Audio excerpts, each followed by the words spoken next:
Hello नमस्कार, मी शर्मिला पुन्हा एकदा माझ्या या यूट्यूब चॅनलमध्ये तुमच्या सगळ्यांचं मनापासून स्वागत करते।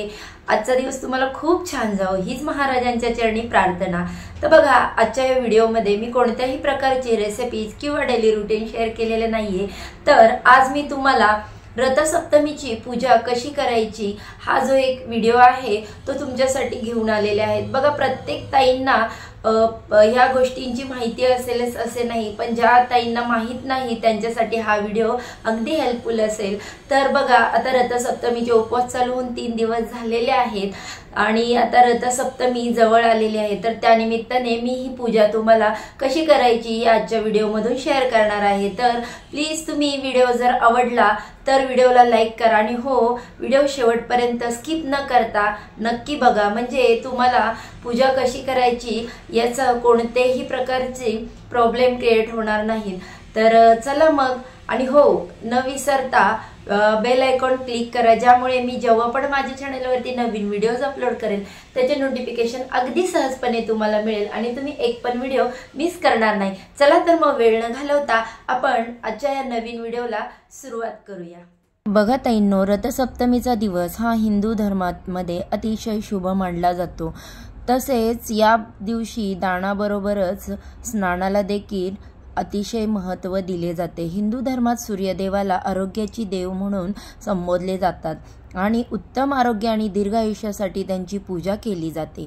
या दिवशी सूर्यदेवाची उपासना केल्याने चालू किंवा मागील जन्मातील सर्व पापांची क्षमा मिळते असेही मानले जाते। रथसप्तमीच्या दिवशी आपल्याला कशा प्रकारे पूजा करायची आहे, त्यासाठी कोणकोणतं साहित्य लागणार आहे हे मी या व्हिडिओमध्ये तुमच्यासोबत शेअर करत आहे। तर बघा, इथे मी 7 धान्य देखील घेतलेली आहेत आणि रथसप्तमी या दिवशी 7 या आकड्याला अतिशय महत्त्व असल्यामुळे मी या 7 धान्याची देखील पूजा करणार आहे। तर बघा, आता आपण रथसप्तमीचे जे काही मुहूर्त आहेत ते सर्वात पहिल्यांदा जाणून घेऊया। तर माघ महिन्यातील शुक्ल पक्षातील सप्तमीला जे व्रत पाळले जाते ते मंगळवारी 4 फेब्रुवारीला पाळले जाणार आहे, तेच रथसप्तमीचे व्रत असते। हे व्रत मुख्यतः भगवान सूर्यांना समर्पित आहे। रथसप्तमीला अचला सप्तमी असे देखील म्हटले जाते। या दिवशी सूर्यदेवाची पूजा केल्याने जीवनातील सर्व संकटांपासून मुक्ती मिळते। भगवान सूर्यांना समर्पित रथसप्तमीच्या वेळ काय आहेत किंवा या दिवशी आपण कोणते उपाय करायचे आहेत याबद्दल आपण आता माहिती जाणून घेऊया। बघा, माघ शुक्ल पंचमी तिथी मंगळवार 4 फेब्रुवारी रोजी पहाटे 4:37 सुरू होईल, तर ही तारीख 5 फेब्रुवारीला संपणार आहे। अशा स्थितीत उदय तिथीच्या मान्यतेनुसार रथसप्तमीचे व्रत अचला सप्तमीचे व्रत हे केले जाईल, कारण या दिवशी स्नान आणि दान करण्याचेही विशेष महत्त्व आहे। अशा परिस्थितीत या दिवशी स्नान आणि दान करण्याचे शुभ मुहूर्त पहाटे 5:23 यावेळी आहे। तर बघा, रथसप्तमीच्या दिवशी ब्रह्ममुहूर्तावर स्नान करावे, त्यानंतर भगवान सूर्यांचे ध्यान करून व्रताची शपथ घ्यावी। सकाळ सूर्यदेवाला अर्घ्य अर्पण करण्यासाठी एका भांड्यामध्ये पाणी घेऊन त्यामध्ये लाल चंदन, लाल फुले आणि अक्षता मिसळून सूर्यदेवाला अर्पण करावे। याशिवाय या दिवशी सूर्यदेवाला डाळिंब आणि लाल रंगाची फळे अर्पण करावीत, त्याचसोबत त्यांना लाल रंगाची मिठाई अर्पण करावी। रथसप्तमीच्या दिवशी सूर्याला गुळापासून बनवलेल्या वस्तू अर्पण केल्या जातात, त्यामुळे त्यांची विशेष काळजी घ्यावी। पूजेच्या शेवटी सूर्यनारायणाचा मंत्राचा जप करावा, शक्य असल्यास गरजूंना दान करावे।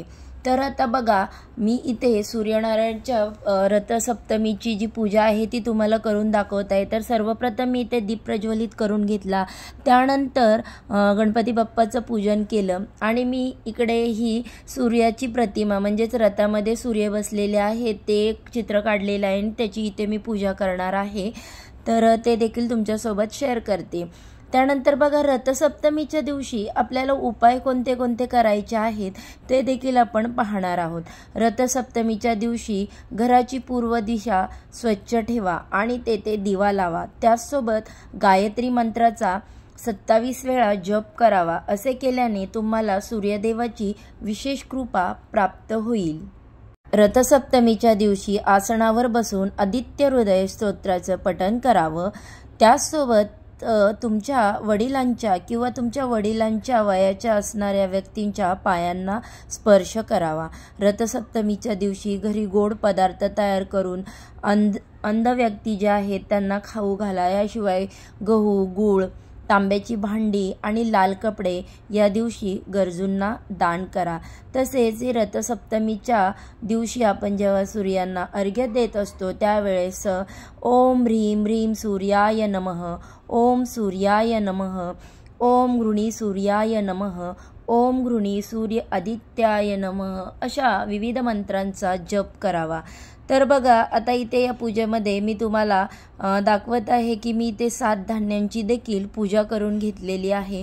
तर रथसप्तमीच्या दिवशी 7 धान्यांची पूजा करण्याला देखील महत्त्व आहे, कारण 7 हा आकडा अतिशय महत्त्वाचा आहे। तर आता इथे मी तुम्हाला हे छोटंसं बोळकं दाखवते, म्हणजे छोटी जी संक्रांतीसाठी आपण जे वापरतो ते दूध उतू घालवायसाठी सुगड आपल्याला घ्यायची आहे।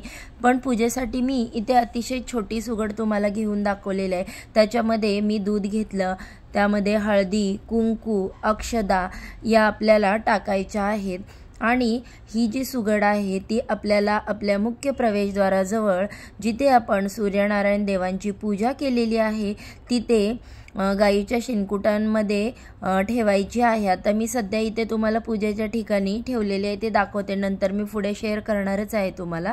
आणि त्याच्यानंतर मग ही आपण रथसप्तमीची पूजा केल्यानंतर हे आपल्याला दूध देखील उतू घालवायचं असतं। काही ठिकाणी तिथे खीर शिजवली जाते। तर बघा ती संपूर्ण पूजा झाल्यानंतर मी इकडे अगरबत्ती ओवाळून घेतलेली आहे सूर्यदेवांना, गणपती बाप्पांना। त्याच्यानंतर बघा रथसप्तमीचा दिवस हा हळदी कुंकासाठी शेवटचा दिवस मानला जातो। म्हणजेच आपण ज्या वेळेस मकर संक्रांतीपासून जी हळदी कुंकवाला सुरुवात होते ती रथसप्तमीच्या दिवशी त्याचा शेवट होतो असे मानले जाते। किंवा लहान मुलांचं आपण जे बोरनान करतो त्या दिवशी तो पण दिवस शेवटचाच रथसप्तमीच्या दिवशी मानला जातो। तर अशा प्रकारे मी इकडे पूजा करून घेतलेली आहे, ती तुमच्यासोबत शेअर केली।